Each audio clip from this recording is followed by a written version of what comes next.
Well, welcome back to Our Issues Milwaukee. I'm your host, Andrea Williams. According to a study conducted by the Greater Milwaukee Foundation, Milwaukee's Latino community has grown rapidly over the past 25 years. The Latino population in Metro Milwaukee has more than tripled since 1990 and now totals over 160,000, or slightly more than 10% of the region's total population. My next guest represents an organization that is Wisconsin's leading immigration advocacy group and educates the community on issues that are important to their members. It's my pleasure to welcome to the show Nancy Flores, who is an organizer for Voces de la Frontera. How are you? Hi, Andrea. Doing well. Thank you for being here, Nancy. And let's start off talking more about Voces de la Frontera and what it is you do. So Voces de la Frontera is a worker center that opened its doors in about 2001. Mm-hmm. And Voces de la Frontera is, of course, Spanish, and it means voices of the border. Okay. And a lot of times people say, well, you're in Wisconsin, what border are you talking about, you know? And actually Voces started as a newspaper in Austin, Texas. And then our founding director, who was at the time the editor of that newspaper, several years later moved to Wisconsin and then would convene, you know, different groups of workers that were facing issues. And then it was the decision that we needed to have a presence, an organized presence in Wisconsin to advocate for low-wage workers and immigrant workers. And so that's how Voces de la Frontera in Wisconsin started as part of that effort. And today we are an advocacy organization for low-wage workers, immigrants, and students in all over Wisconsin. Good stuff. And needless to say, immigration reform has been a major subject in the world of politics. And during this last presidential campaign, we had one candidate who is now president of the United States who was talking about building a wall to keep illegal immigrants from Mexico out of the U.S. I want to have you give me your thoughts on President Donald Trump's idea to build this wall. Well, I think that I speak on behalf of many in the Latino community. I can't say all, but many people think that this is a preposterous proposal. And for many reasons. One of them is that it's fiscally irresponsible. We have been putting money into the border, billions of dollars, and actually at the current time, undocumented immigration is at an all-time low. So if you look at the need, it's really not there in comparison to other years. And then also it's going to cost so much money. And there's also the critiques that there is private companies that will benefit from this, and that's one of Trump's motivations to pursue this. So there's a lot there, and also that the private prison industry would also benefit from detaining people on the other side of the border that are trying to cross, and then also on the inside. And so there's a lot of things that would be wrong with it. And then not to mention that most of the immigrants that come here that then are undocumented, many of them don't even come through the ground. You know, they come on planes and then overstay their visas, and many of those don't even come from Mexico. They come from other countries. So there's just a lot of misinformation, and I think that the wall isn't. I think I can see how it would resonate with some people that this is a solution to illegal immigration, but I don't think that we're going to see that that's the case. And I'm an American, you know, I was born in this country. I hope for the best for this country in any way, and I don't hope that we fail. But I think that this is taking us in a bad direction. And when you talk about what this means fiscally, the U.S. border with Mexico is roughly 2,000 miles long, underlines 4 states from California to Texas, and could cost billions of dollars to build. Just for people who may be wondering, how much would it take? Because there are a lot of different reports on how that would be paid for, and we're still kind of waiting to see what happens. But I also want your thoughts on the president's executive orders in dealing with immigration. Well, those are very dangerous measures that he's proposing, and we've already begun to see some of those effects. We've seen an uptick in deportations, and people that, so I'll explain this in a very concrete and basic way. So under the previous administration, President Obama had stated that there were priorities for who to deport. So people that had felonies, people that had multiple prior deportations, those were people that were very recent entries. Those were people that they wanted to have as priorities to deport. So then with the new executive order that Trump has, put forth, the categories are eliminated. So once you toss out these priority categories, virtually anybody that's undocumented could be deported. So you can understand how that has created an immense fear in the community. And then people that, watch our kids do our beds when we go on vacation to the hotels, that cook our food at our favorite restaurants, despite the fact that if their only crime is to have come to this country for a better life, they're just as deportable as anybody else. Wow. So that's it's creating a lot of fear. Yeah, I can imagine, and I thank you for really breaking that down, because when you talk about watching different newscasts and trying to stay up to date with everything, it gets confusing, and if you don't understand firsthand what people are dealing with, then sometimes the information gets lost. So it's very important to have you here today to help people better understand. In 2014, Voces won a lawsuit against Milwaukee County Sheriff David A. Clark, and recently there's been several protests that were sparked by his plans to enroll the Sheriff's Department in the initiative to become Immigration and Custom Enforcement Agents, which are also referred to as ICE agents. So your organization is ready to fight this as well.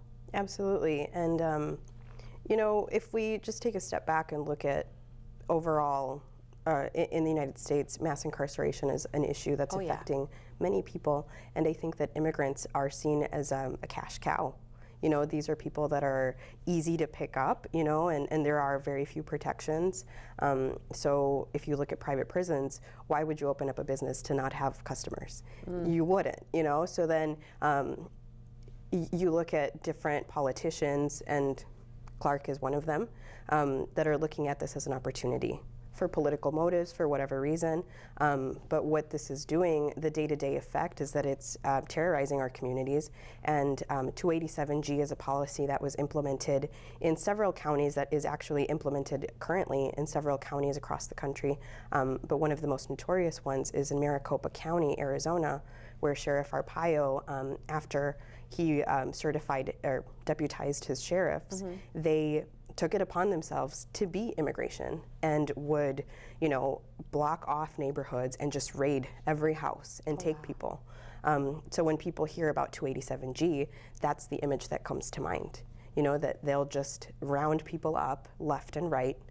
Because if you are a worker that has no criminal record, but somehow they get you to say or confess that yes, I'm living here undocumented, that's enough for them to take you, and that's enough for you to be deported. And so 287G would be a disaster, not just for immigrants, but if you look at the ripple effect that immigrants are so embedded into our community that a lot of people would be affected, not just the immigrant community. Yeah, and I'm glad you bring that up. First, I want to mention that Milwaukee's Police Chief Ed Flynn has come out against the program, saying that it will deter victims of crimes from actually contacting police.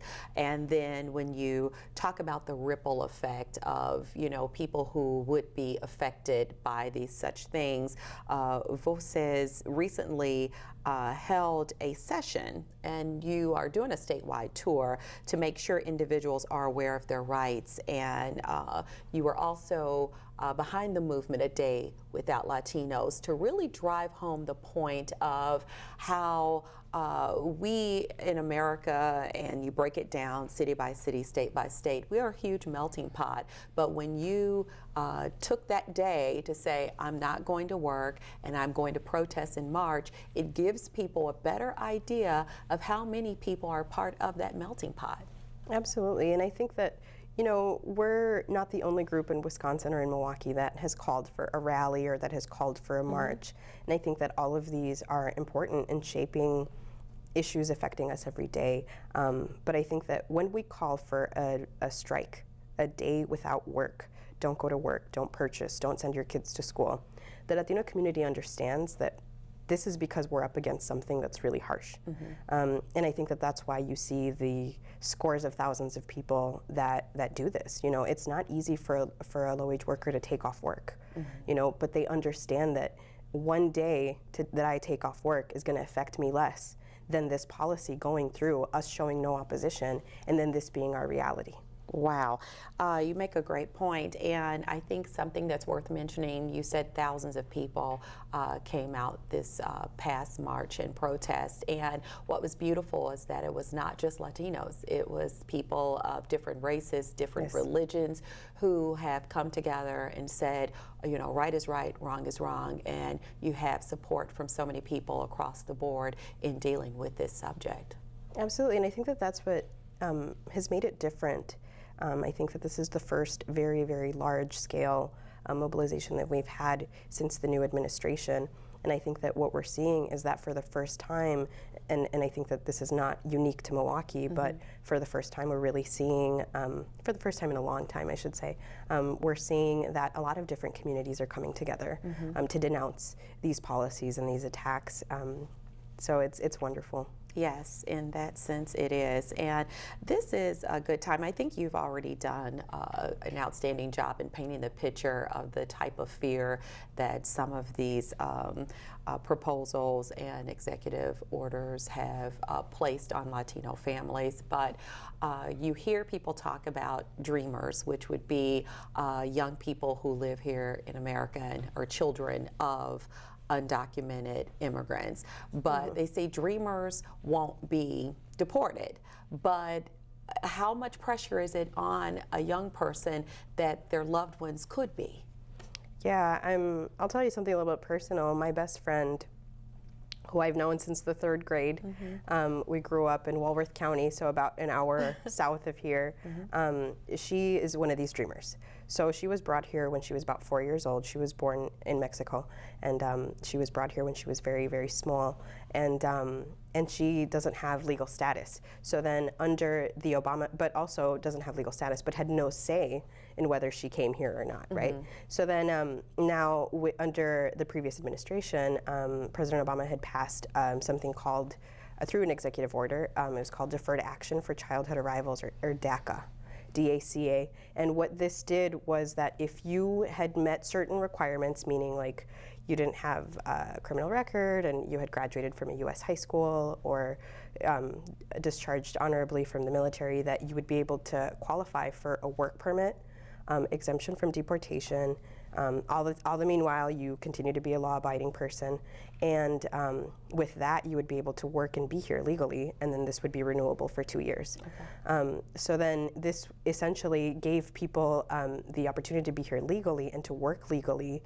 Although it didn't give them citizenship, it hasn't given them anything but just the limited benefit of being here legally, to work here legally. So then now under the new administration, we're seeing that some of these students are actually facing deportation, despite the fact that they have DACA, despite the fact that, or in some cases, it's in the process of being renewed, but we're seeing that this administration is going after those students as well. Wow. And if you think about, okay, well, what if I'm one of these students, you know, like in the example of my friend, you know, she thinks about, okay, well, I have DACA, I'm happy that I have it, but what about my parents? They still have to worry every day, you know, about getting picked up, about not having a license. So what good is it that I'm reaping all these benefits while my family is still behind? Wow. You know? So this is all something that is going to continue to go on, and you're welcome to come back here and keep us up to date with everything that you're doing. Appreciate your time today. Thank you for educating us. Nancy Flores is again an organizer for Voces de la Frontera. For more information on their programs and services, you can visit their website at vdlf.org or call 414-643-1620. And that is going to do it for today's show. I'm your host, Andrea Williams. As always, thank you for watching, and I hope you join us again next week as we take another look at our issues, Milwaukee. Have a great day.